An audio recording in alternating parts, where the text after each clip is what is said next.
Hello दोस्तों, and just imagine क्या होगा अगर हमारे ब्रह्मांड के सभी ब्लैक होल्स आपस में कोलाइड हो जाते हैं या टकरा जाते हैं। तो ब्लैक होल्स ब्रह्मांड का बेहद अनसुलझा रहस्य है जो अपने आसपास की सभी चीजों को अपने अंदर समा लेता है, जैसे कि space dust, asteroids, planets, even की पूरा एक स्टार भी। हमारी अर्थ से सबसे नजदीकी ब्लैक होल की दूरी 1000 लाइट ईयर्स है और अर्थ से दिखाई देने वाले ब्रह्मांड के क्षेत्र में परहैप्स 100 बिलियन गैलेक्सीज हैं और हर एक के केंद्र में लगभग 100 मिलियन स्टेलर मैस के ब्लैक होल्स हैं जो किसी भी एस्टेरॉइड, प्लैनेट्स और मे बी स्टार को खाने के लिए रेडी हैं, जो कि इसके इवेंट होराइजन के काफी नजदीक है। बट क्या होगा अगर हमारे ब्रह्मांड के सभी ब्लैक होल्स आपस में टकरा जाएंगे?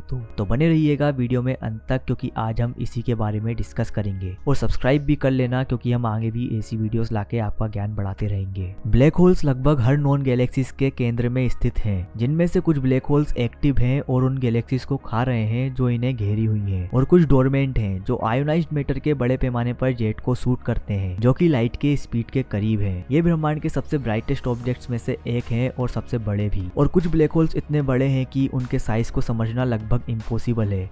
अब तक का सबसे बड़ा ब्लैक होल जो पाया गया है वही हमारे सन के साइज से 17 बिलियन टाइम्स बड़ा है। हमारे साथ हमारी मिल्की वे गैलेक्सी में सब कुछ एक डोरमेंट सुपरमैसिव ब्लैक होल के अराउंड ऑर्बिट कर रहा है, जिसका नाम है सेजिटेरियस ए। यह मैसिव जाइंट 4.1 मिलियन टाइम्स है हमारे सन के मेस का, और यह हमसे 26,000 लाइट ईयर्स दूर है। यह पूरे स्टार सिस्टम को तोड़ रहा है और मून के मेस का 5 टाइम्स हर साल खा रहा है। यह सुनकर ही कितना अजीब लगता है। वेल, अभी के लिए तो सेजिटेरियस ए एक स्लीपिंग जाइंट है, और अगर इससे कोई और ब्लैक होल टकराता है तो ये जाग सकता है। हम हमेशा से ही इस घटना के बारे में कुछ नया सीख रहे हैं। बहुत से लोगों को लगता है कि ब्लैक होल्स एक ही जगह पर रहते हैं और कहीं मूव नहीं करते, पर आप ये जान के शॉक्ड ना हो जाएं कि ये सच नहीं है। हाल ही में एक ब्लैक होल हबल टेलीस्कोप की मदद से स्पॉट किया गया था, जिसकी बड़ी सी गैस रिंग थी जो स्पेस की डार्कनेस की मदद से साइन कर रही थी, और सरप्राइजिंगली ये किसी वजह से मूव कर रहा था। ये ब्लैक होल अपनी गैलेक्सी के केंद्र से बाहर निकला और अभी 1300 माइल्स पर सेकेंड यानी 2000 किलोमीटर पर सेकेंड की स्पीड से स्पेस में ब्लास्ट हो रहा है। इसका मतलब है कि ये भयानक ब्लैक होल ब्रह्मांड में तैरता हुआ एक दानव से कम नहीं है, जो कि हमारे सन से 1 बिलियन टाइम्स बड़ा है। इस ब्लैक होल को इसकी गैलेक्सी के केंद्र से मूव करने के लिए भी इसके जितना ही कुछ बड़ा और तेज चाहिए होगा, जो कि कुछ और नहीं बल्कि एक दूसरा ब्लैक होल ही हो सकता है। ब्लैक होल्स आमतौर पर खाने की तलाश में स्पेस में ट्रेवल नहीं करते, लेकिन अब हम जानते हैं कि ये पॉसिबल है कि स्पेस से कहीं एक दानव ब्लैक होल हमारी गैलेक्सी की तरफ आ रहा है, और इसका कोलाइजन बहुत एपिक होगा कॉस्मिक स्केल पे। हमारे ब्रह्मांड में इतने सारे ब्लैक होल्स हैं कि उनकी संख्या का अनुमान लगाना भी इम्पॉसिबल है, और बहुत से ऐसे भी हैं जो अभी तक डिस्कवर नहीं हुए हैं। अभी तक पाए जाने वाले जितने भी ब्लैक होल्स हैं, अगर वे टकरा जाए तो ये ब्रह्मांड का अंत हो सकता है। और जैसा कि हम जानते हैं, इनमें से कुछ स्टेलर जाइंट्स होंगे जो अपने से छोटे ब्लैक होल्स को खाके और भी बड़े हो जाएंगे। और अगर ये ब्लैक होल्स हमारी गैलेक्सी के ब्लैक होल्स की तरह थे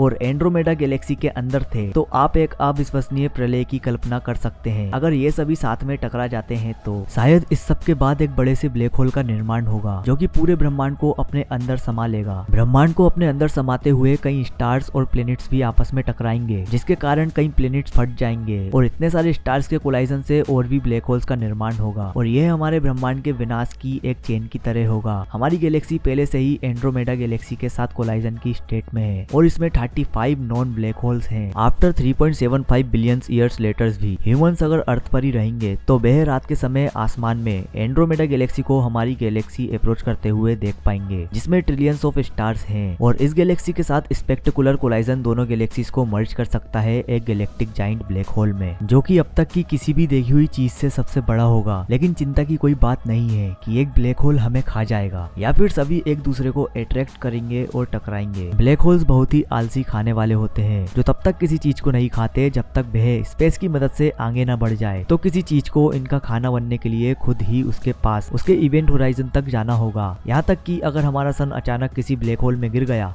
तो यह अर्थ को निगल नहीं पाएगा। हमारे ब्रह्मांड में होने वाली इन सभी आश्चर्यजनक चीजों के साथ ये लगभग ऐसा लगता है जैसे ब्रह्मांड बस इतना ही है कि हम और हमारे जैसे जीवित प्राणी इसे बिलियंस और बिलियंस ईयर्स तक देखने और अनुभव करने के लिए जीवित हो सकते हैं। तो उम्मीद है ये वीडियो आपको पसंद आया और इससे नया कुछ सीखने जरूर मिला। तो सब्सक्राइब कर दीजिए और बेल आइकन भी प्रेस कर देना। तो मिलेंगे अगली वीडियो में, तब तक के लिए जय हिंद।